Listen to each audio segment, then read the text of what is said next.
Hi, everyone, and welcome to this British Science Week live lesson, CSI Seabed. We're going to be finding out how eDNA can help to support conservation, and we're going to focus on the amazing seagrass habitat. Before we start, I'm just going to give a few shout outs to some of those schools who are joining. Fantastic number of schools with us today. We've got a shout out to Level 1A from Uxbridge College, London. Hi, everybody there. Hello to the students in 5D, and they are at RGS Prep Guildford. To the amazing students at Homewood House School, and that's from everyone's favourite teacher, who says thank you for being so awesome. And last but by no means least, we have Mrs. Nicol and 8X1 from St. John Henry Newman Catholic School, and they are very much looking forward to learning how seagrass can help tackle climate change. Now, this live lesson and the wider Ocean and Climate Education Programme is part of the Convex Seascape survey. That's a 5-year international science project, and they're looking at one of the least explored habitats in terms of our world, but also in terms of climate change, and that is the continental shelf.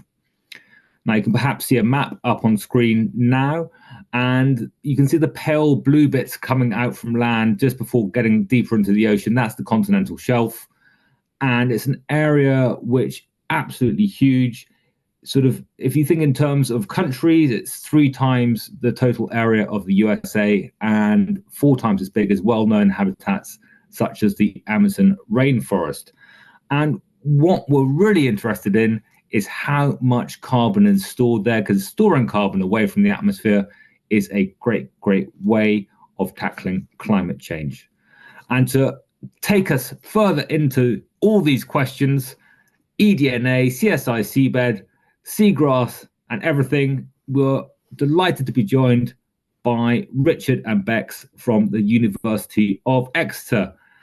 Hi, both of you. How are you? Yeah, good. Thank you, Jamie. Yeah, Hi, everyone. thanks. Fantastic. You're both working as part of the Convex Seascape survey. You've been doing some amazing work, which we'll get into a bit later. But we're just going to take us classes through these big questions sort of step by step. And the first thing is really just have a sort of an overview. I talked about how the seabed can tackle climate change. Can we just go through the carbon cycle basics a bit again, just so we get an understanding of the role of the seabed in this? Yeah, sure, absolutely. So in terms of the land carbon cycle, really for us, it's sort of vegetation very much sits at the middle. So you've got your plants, your vegetation there, central to that carbon cycle on Earth. And you've got photosynthesis happening in the day when you've got sunlight. That process really of the plants are doing to grow, that's taking in CO2 or carbon dioxide, carbon from the atmosphere during the day. And then at night, those plants are respiring or breathing, releasing CO2 back into the atmosphere. So you have this cycle going on between the atmosphere and the plants. You also then have the soil. Obviously, plants grow in soil, and some of that carbon ends up in being sort of locked away and stored within the soil. But also you've got plants and animals and even us, that when we die and decay, that's the carbon that's held within those organisms goes back into the soil and ends up in those stores there. And then over geological time, so we're talking millions of years, some of that plant material actually then forms fossil fuel. So it decomposes further, goes under lots of pressure, and becomes these fossil fuel stores that we hear so much about. We haven't been looking after that long-term carbon storage terribly well. No, that's right. So humans have been sort of significantly using fossil fuels, so oil, coal, gas, for the past 250 so years. That's powering our homes, fueling our cars, and providing materials for sort of a large proportion of our everyday objects. So plastics, for example, are a product of fossil fuels or of crude oil. And while you can argue that fossil fuels is sort of fundamental to what we sort of envisage as sort of modern civilization, the rate at which we're using these fuels has been, and we're extracting them and burning them, is releasing that carbon far, far greater than it is being stored. So really, that carbon cycle on Earth is sort of one big carbon recycling system, and the rate at which we're using the fossil fuels and working with our climate essentially means that carbon's out of balance, and there's more carbon going into the atmosphere than there was in the past, and that's what's leading to sort of this climate change and global warming. And Bex, I think you're going to share with us, is the same thing happening in the ocean? Or what are we seeing there? Yeah, thanks, Jamie. So it's not dissimilar to what's happening on the land. So the ocean is taking up CO2 from the atmosphere, and we have phytoplankton and algae in those surface waters that take in that CO2 when they photosynthesize. They get eaten by bigger organisms and animals, and so that carbon moves up the food chain. But they also respire CO2 as well, so they're releasing the CO2 back into the ocean. When they die, their bodies sink to the seafloor, and they trap that CO2 into the sediments and lock it away. Not only do we have the animals in the ocean, we also have vegetation. So similar to what we have on land. They take in CO2 from the atmosphere if they're in the intertidal zones, or from the ocean itself. They lock that CO2 away in the sediments. And so that's a similar process to what happens on land, but in the oceans. Brilliant. Thank you both very much. I think just to give a sort of a thought experiment for classes watching, I think we're going to see a slide here of the different carbon stores, so where carbon is around our planet. And this is going to be a quick test. This is just to see sort of how you think about this, but you can see along the bottom, you've got atmosphere, you've got fossil fuels, ocean, soil and sediment, and vegetation. And a poll has come up. If you got it full screen, don't worry, but just think about what order of size, what do you think is the biggest store? And the squares you can see are proportional to the sizes. What's the biggest store? What's next? What's yellow? What's blue, red, and grey? Think about connecting those names together and the boxes. We'll give you 30 seconds to discuss in class, and then we'll come back and we'll reveal some of those answers.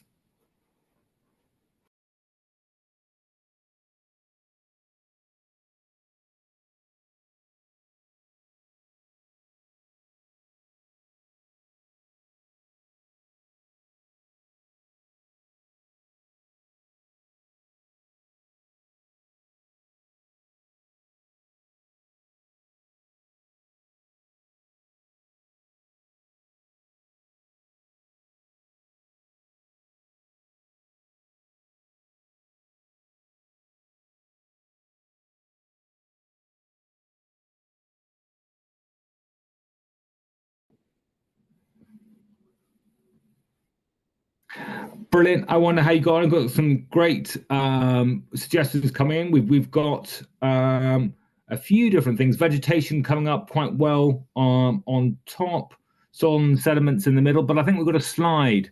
I think, Richard, you're going to take us through this. Where is the carbon on this planet, and what's been happening to it? Yeah, well, so oceans are our largest carbon store here on Earth, so large that they can't actually be sort of fully represented as a circle here on the slide. So, and you can see from pre-industrial times to current stocks, that hasn't changed massively. There's a bit more carbon sort of locked away in the oceans now. But coming up sort of in a close second, or not a close second, but yeah, the next one is soils and sediments. They have a really large carbon store too. So you can see how important oceans and sediments are for our global carbon stocks. You can see here that for the fossil fuels, represented the black circle there, that's almost halved. That's gone down quite significantly since pre-industrial times to current carbon stores. And that's what we were talking about before, how we're essentially using them faster than they're being generated. And in line with that, you can see that atmospheric carbon stores have gone up quite significantly in those sort of past 200 or so years. Brilliant. Thank you both very much. We're now going to sort of, hopefully that's given you a grounding in terms of carbon stores, the carbon cycle, but really important to have that, because we're now going to discuss the role of some of that ocean vegetation that Bex was mentioning in this next section, where we're going to just learn a little bit more about seagrass, which is the focus for today's lesson. I know we've got some wonderful video of seagrasses around, and Richard, I think you were going to share with us sort of what is this habitat, what's going on, what would it look like if you were swimming in it? Yeah, sure. So our role really as part of the Convex Seascape survey is to understand how these seagrasses and other blue carbon habitats can help really in reducing atmospheric CO2. So here we have seagrasses. We have sort of a particular focus because they're such great carbon sequesters or storers. So they're storing that carbon that's up in the atmosphere, and they're doing this much, much faster than the rainforest. So that's great and a great sort of perspective for the future. And CO2 is being absorbed from the atmosphere into the seagrasses, and then it's being locked away in those sediments that we talked about before. There are also they exist sort of in intertidal zones, so areas of close to the shore. So when the tide's in, they'll be underwater, and then when the tide goes out, they'll be exposed. And they typically are around 4 meters away from the coastlines, so they're much easier to identify, much easier to sample from. But also that proximity of them to the shore means that they are susceptible to changes of land use and from human disturbance as well. So they're great habitats. They also provide this sort of wider biodiversity benefit as well. So not only have they got this great role in terms of carbon stores, but also they provide homes for sort of young fish and smaller marine animals as well. So not only should we be protecting them for carbon, but also we've got to think about their role in biodiversity as well. Brilliant, Richard. Thank you very much. And am I understanding it correctly that they're drawing down this carbon from the atmosphere low tide when they're exposed, from ocean at high tide, but that's also going into the sediment? It's not just being stored in the sort of the tissue of the plant itself. That's right. Yeah. So that carbon is sort of exchanged through the water into the seagrasses, and that carbon's going into the plants. And like you say, that carbon then is going into the sediment. But that's a lot of where our knowledge ends. And really what we want to understand is how far really does that carbon is exposed around the perimeter of that bed? Is it just within the perimeter of those seagrass beds? Or is it actually are we storing carbon through those seagrasses into much wider areas around the seagrasses? And this obviously has implications of how we promote and manage seagrasses in the future and how we should be managing them as well. Bex, the seagrass is a type of what's called a blue carbon habitat. Seagrass is one of those ones we have here in the UK, but I think we can see a few others. Just briefly, if you can tell us sort of what they are and whereabouts, whether they're sort of UK, global, just tropical, would be fantastic. Yeah, of course. So as Jamie said, seagrasses aren't the only blue carbon habitats that we have around the world. So we also have salt marshes. So these are our coastal wetlands. We also have mangroves. So these are usually found in our tropical areas, and it's the only blue carbon habitat that we don't have around the UK. We also have kelp. So that lives in our deeper waters, and of course our seabed, which we've also been talking about. Brilliant. Thanks so much. I mean, I find it amazing because we think a lot about conservation and nature conservation. If you look at a map of the UK, and suddenly when we talk about the continental shelf, you see, okay, wow, maybe the UK is sort of twice as big or 3 times as big as we think it is. And there's a poll for students to think about carbon stored in UK trees versus the UK seabed. And I would love to know, classes, you've got 30 seconds to discuss this, whether UK trees store twice as much carbon as the seabed, whether the trees and seabed store the same, or whether the seabed stores 3 times as much carbon as trees. So have a think, and we'll get back to you in about 30 seconds.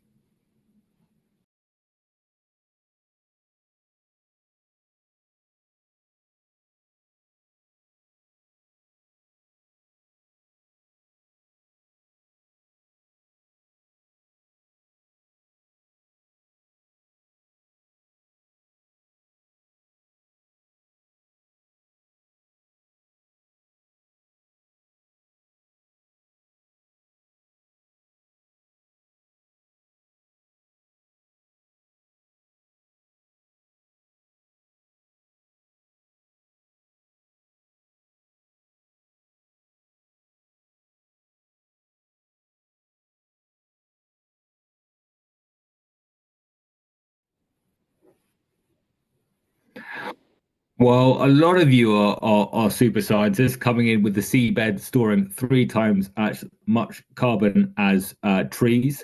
It is quite amazing, and it really asks us to reflect on our conservation priorities in the UK and further afield. I mean, blue carbon it is quite amazing. You touched on, it's great, but just share with us some of the sort of top things that you think classes should know about these habitats. Yeah, sure. So yeah, obviously within the UK and globally, there's a range of these different blue carbon habitats, all playing this pivotal role in increasing our seabed carbon stores and reducing atmospheric CO2. So the reason that blue carbon habitats play such a pivotal role is because they're capable of storing carbon much faster, so more than 10 times faster than rainforests. They're capable of storing carbon as much as 5 times as more carbon per unit area as our forests, and that carbon is effectively stored within in the sediments too. So our role really is to understand how much and where this carbon is stored to ensure that we provide the data to ensure that carbon is protected for generations to come. Amazing, thanks so much. And it's a really great question because there's a finite amount of resource going into conservation. We want to protect everywhere, but we have to make choices. You've got a special method, and I think this is the sort of next section, is to come up with how do we answer these questions, and it's called eDNA. There's a student sheet. One side of it has some scenarios, which we'll talk about later, but the other side has the sort of 5 steps that Richard and Bex are going to talk through. But before we get into eDNA, can we just start with DNA? What is DNA? Sure. So DNA is your what we call the building blocks of life. It's essentially the guidebook for how organisms function and how they exist. And we call this guidebook, it's called a genome. And it's comprised of just 4 letters, what we call A, T, C, and G. And it's that unique combination of these letters that make every organism unique. And what's sort of extraordinary is every cell in your body has your entire genome. And your genome is, for human genomes, is 3 billion letters long. So every cell in your body has this guidebook for how you function as a human. And all organisms have a version of DNA. The DNA is different from species to species. And you might be familiar with DNA for other investigations. So police investigations, for example, you've got sort of crime scene analysts come in and they'll use DNA to identify who's been at a crime scene. And that's exactly the same approach that we want to use here. We want to use DNA analysis on these seabed sediments to work out which organisms are leaving their carbon here in the sediment. And that's eDNA, is it? We're not taking it directly from an organism. The E standing for exciting? If only, yeah. So environmental DNA or eDNA, it differs slightly to DNA analysis. Basically, we don't have the organism present. So if I wanted to sequence your genome, Jamie, I'd take a sample from you and I could sequence it. But for eDNA, we're analyzing cells that have shed from that organism, bits of plant debris, fish scales, those sorts of things. So what people might not realize is that you're constantly shedding these cells from your body, and you're leaving a trace of yourself in your environment. So as you walk through your classroom, through your house, you're shedding hair and skin and saliva, and all of those cells contain your DNA. And we can use these eDNA methods, highly sensitive methods, to sample that environment and pick up those traces to work out where you've moved within an environment and who's been there. So that's exactly the same as we're doing in these seabeds. We can pick up trace samples from animals, fish, but importantly for our questions, plants, and work out what's contributing to those sediments. So essentially the question we're sort of thinking about, and I think we see them here, is that we know that we're probably going to find seagrass DNA where seagrass is. Yep. But if it's further away, we're going to be able to answer some other questions. And that comes into sort of our main questions. You've got your seagrass beds, and like you say, we're expecting to find DNA from those seagrasses in the beds, but how far away from those beds do we find the DNA? And if we're finding it 50 meters away from the seagrass bed, then we know that carbon that's being stored or sort of generated from the seagrass beds is contributing to that wider environment, and that helps us understand where that carbon is and how we should protect it. So I think you're going to take us through the 5 steps of sort of eDNA analysis now. Uh, Obviously, you've got to get out there first. So take us through it. Yeah, of course. So step one is we go out and sample. So this is one really fun and exciting part of our job is that we go out on boats and we take sediment cores. So we push a tube into the sea floor and we pull up all these muds and sands that are from the seafloor. So we take a core or multiple cores from inside that seagrass bed, and then we also take cores from outside that seagrass bed as well. And then we take these cores back to our labs in Exeter. And we know that the samples have all the material that includes the DNA, but also shells. We've got muds, we've got sands, maybe little plant bits. And what we want to do is target that DNA. And so we put a sample into these little tubes and we need to break apart the cells which contain the DNA so we can target it and find out where it's coming from. So we have to physically shake it really fast and aggressively to open up these cells. And yeah, we can start exploring that DNA. So it becomes a bit like a soup of everything in there. And again, we want to just make sure that we only have the DNA in there. So we go through chemical processes to get rid of the stuff that we don't want. And we use really sensitive lab equipment to do that. So first of all, you extract it, you're sort of bashing it around, breaking it out of the cell walls, and then there's this sort of purification. So there's probably, as the soup, you just want the particular bit of the soup. That's right. Yeah. Amazing. What's next? Now you've got your DNA. What do you do then?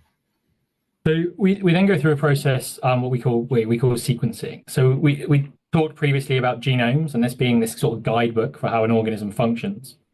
And as I say, that if you imagine that genome as a whole book, this process of extracting is essentially tearing pages out of that book and pulling out sections of that book. It's just part of that process. So our DNA is getting shorter. So it's not in these huge sort of 3 billion letters long now. It might be into a few hundred, a few thousand, but they're still in orders of those A, T, C's, and G's. So again, if we imagine that as a book, you might just have a paragraph out of a book. And the biggest challenge we have with these eDNA is that we don't have just one organism. We've got multiple different organisms. So a bit like we're talking about the books, we've got multiple different books and we're ripping these all up at the same time and mixing them all together. And we're reading them section by section. But we're like with all technology, it's really increased and improved over the sort of the past decade or so. So the human genome that people might have heard about, that took over 20 years to complete, and it cost over $2 billion to sequence it the first time. Now we can do a human genome in a few hours, and it costs less than $1,000. So it gives you an idea of how quickly and how fast this technology has improved, and we can use that technology here as well. The other big change as well is that sequencers have changed in size. So they used to take up a full room. Now we have these handheld sequencers. They fit right in our pocket. So we can take these sequencers out into the field. We can take our DNA, like Bex has mentioned, and we can actually add it straight to the sequencer. And in the field, we can perform this analysis and get our data in the field. And that's really important because it means that we don't have to worry about transporting samples back. We don't have to worry about degradation of samples. We can do this live in the field, and it's all of these improvements. So you might be seeing images of sort of green squares flashing on a screen, and that is live pieces of DNA going through one of these sequencers. So when it's a green color, that means a molecule of DNA or a section of this book, if we stick with that, is going through our sequencer and it's being analyzed. And we get to do that in real time. So we can read our DNA in real time and we can get these answers and understand what organisms are there. But that's only really the middle, if you like. So we talk about all that lab work that Bex has talked us through, and we've talked about the sequencing. The other real challenge with eDNA work is this identification piece. So we've got our DNA sequences, that's great. We've determined the order of the letters, but how do we identify which organisms they've come from? So again, if we stick with this idea that our genome is a book and we've sequenced pieces of them, we need to essentially go to a library and identify where that page or where that paragraph has come from. And that's difficult. That's really computationally intensive. And all those advances we've seen for the DNA sequencers, we've seen in terms of computers as well. So we use high performance computers and increasingly AI as well to help us understand and classify that DNA. And a bit like if you were taking a section of a book, some parts will be quite repetitive. It might have a lot of ands and thes and be very sort of general, and it's really difficult to identify. And you might go, okay, well that's in English and it's talking about here, and that's as far as I can get. I can sort of it's this section of the library. So we might be able to go, okay, that's an animal or that's a plant, but we can't tell any more information. But it might be that we sequence some parts of the DNA and it's so unique to that organism that we can really identify where it's come from. And that's what we're trying to do. And the deeper we sequence, and by that I mean the more sequence data we generate, the more data we acquire, it just helps us build up that picture of which organisms are sort of contributing to this. I guess the other thing to add very quickly is it takes time. So this classification can take hours, sometimes days. It's not quite as fast as sadly television makes it out to be. It's far less glamorous and far more intensive. But it's the same process that you see there.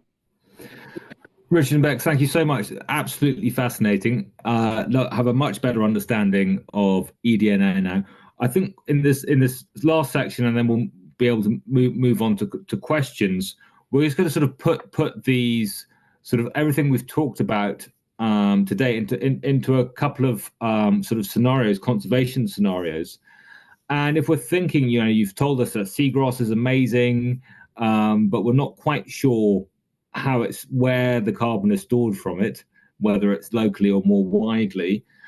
So if a charity or a government agency wanted to plant more seagrass, how could we go about it? And there's a student sheet. You can see two sets of graphs. This is kind of sort of, and I know you've sort of made this simple for us to understand, which is incredibly kind. I know you do incredibly complex work. But we've got the sort of first scenario, and we're going to make our students make some decisions about what should be done. We've got the first scenario on screen. Can you just explain to students what they're seeing there? Yeah, of course. So our first scenario you can see now. So we're looking at the DNA in the samples moving away from the seagrass bed. So we're starting immediately in the seagrasses and moving progressively away. And we're looking at the seagrass eDNA compared to all of the other eDNA we see in those samples. So immediately in the seagrass bed, so at 0 meters, it's basically entirely made of seagrass. And then we slowly get less and less seagrass in those samples as we move away from that bed. Brilliant. And there's three choices that classes have to make. So whether we should just plant as much seagrass as possible everywhere, down to sort of the 4 meters you were saying, Richard. Conserve what we currently have because they've got this wider effect, or create conservation areas so we're guarding the sediment as well as not just the seagrass. You can choose more than one. So just discuss that, and we'll probably just do 2 rounds of 30 seconds because it's a little bit more complex than the previous polls that we have put to you.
few people saying plant as much seagrass as possible, but sort of a 50-50 split for most people on conserving our current seagrass meadows and establishing these wider conservation areas to protect the sediment. Would do you think, is that what the data that you shared, would that suggest that? Yeah, it would. So we're seeing quite a lot of that seagrass away from the immediate seagrass bed. So it would be a really good idea to start looking after and protecting those wider areas, not just the seabeds themselves. Brilliant. So we're just going to see, we've got a second scenario, and we've got a graph which looks a bit different. So can you share with class of what's going on here, and then we'll go through a similar process for having a chat in classes for a minute. So in our second scenario, we can see that in the seagrass beds, so this is at 0 meters, that all of the eDNA, or basically all of it, is from the seagrass itself. And then again, as we move away from the seagrass bed, that really drops off considerably. So the eDNA from the seagrass is just not there. Brilliant. So we've got the same three choices again. We've got a minute counter coming up, and just to get a sense whether you'd stick with the same strategy or whether you'd change a bit.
So we've got a slight different balance this time round, with a lot of you going for planting as much seagrass as possible and also conserving our current seagrass meadows.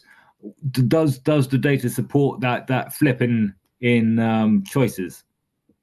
Yeah, it sure does, Jamie. So it looks like it's really important to plant lots of seagrass, but it doesn't mean to say that we shouldn't be looking at conserving those areas around the seagrasses as well. So that's still important, but planting as much as we can is looking like a good option here. Brilliant. And I know you're still in the middle of processing and sampling, so providing this type of data much more sort of sophisticated probably, but providing that data, and then that data can go on to inform wider decisions about how we look after our seabed and ocean. When might we hear what are the next steps?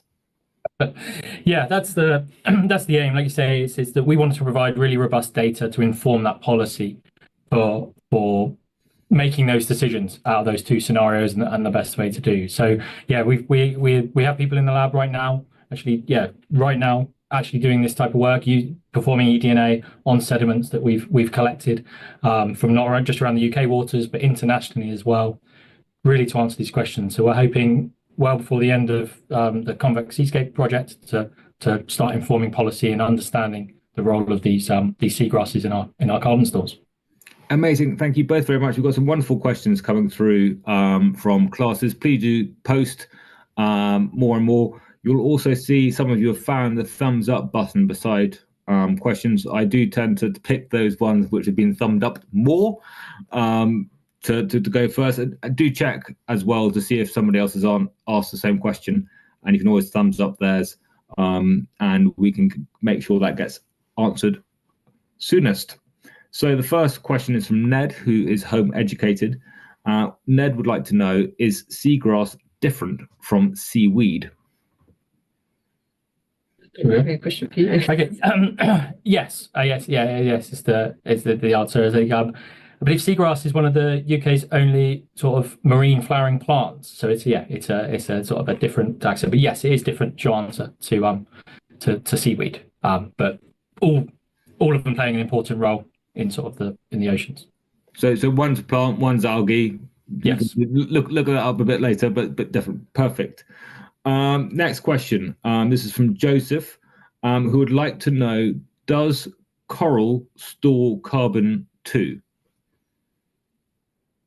Yes, it does. It stores carbon, but not organic carbon. So it's just a different type of carbon. So the carbon in the ocean is made up of lots of different pools. So we have organic and inorganic, and the corals sort of produces inorganic carbon. It still takes it from the ocean as it builds its shells, but it's just a slightly different form of carbon than what the seas have.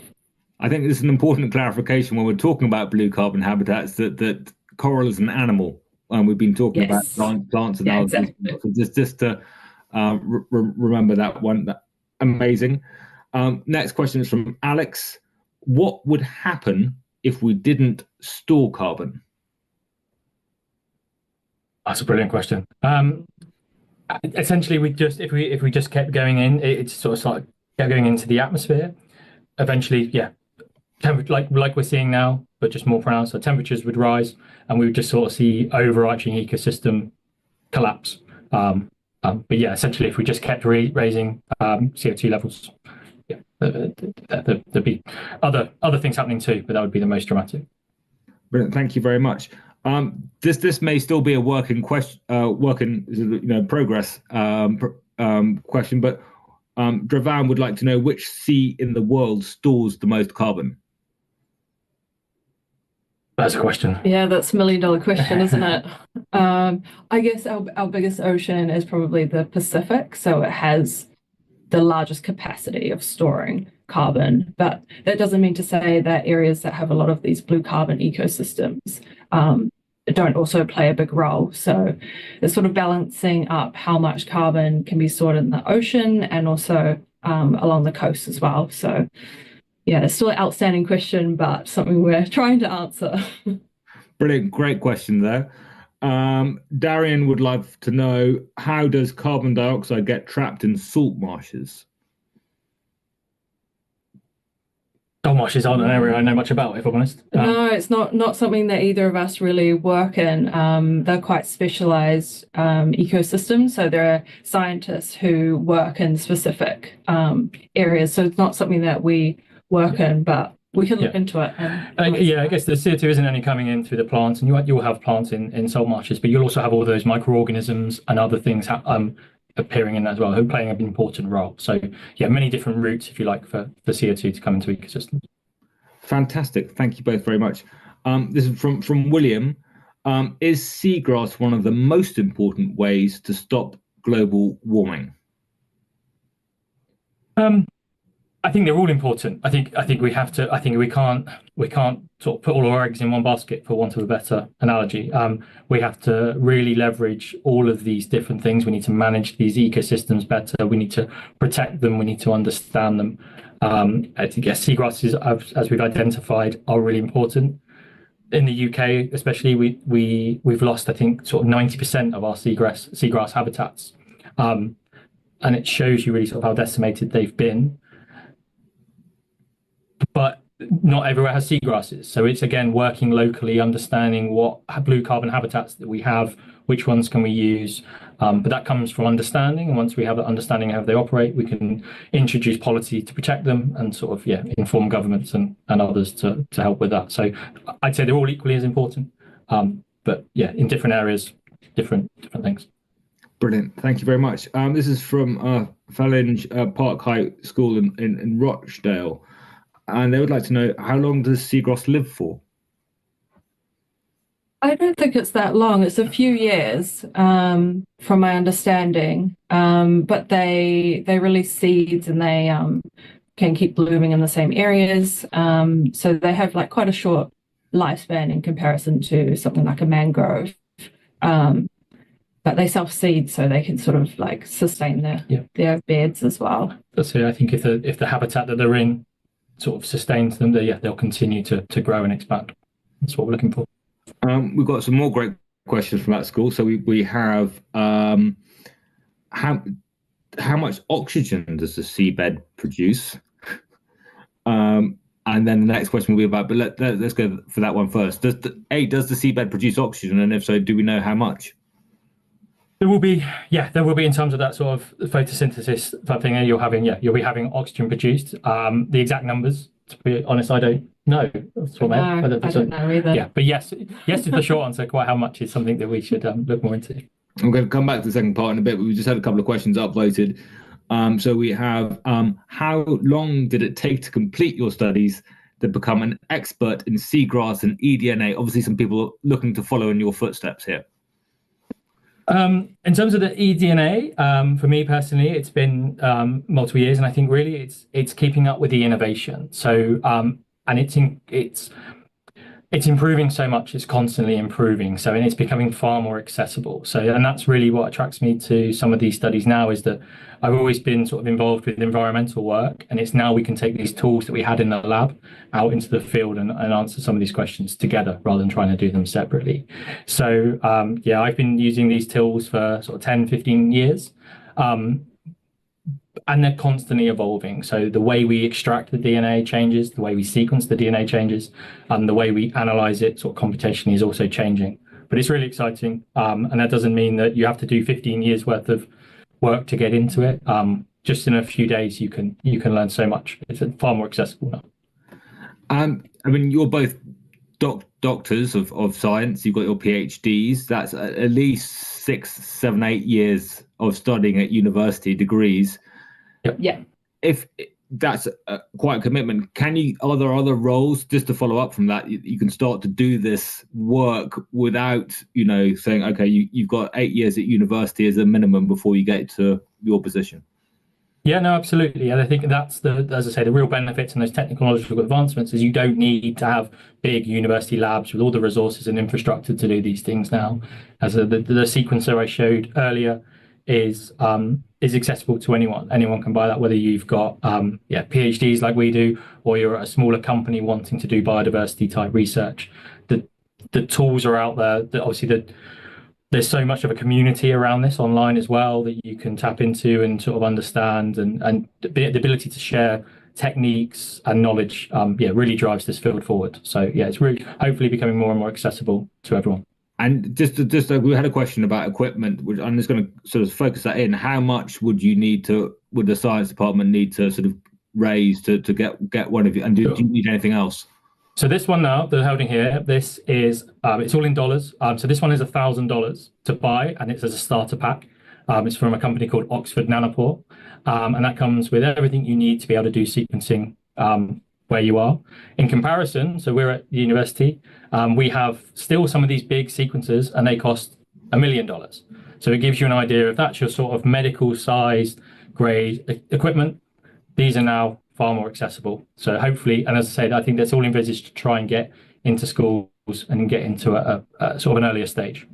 Brilliant, thank you. I'm lost track of time. We've only got a minute or so left, and we've got lots of wonderful questions.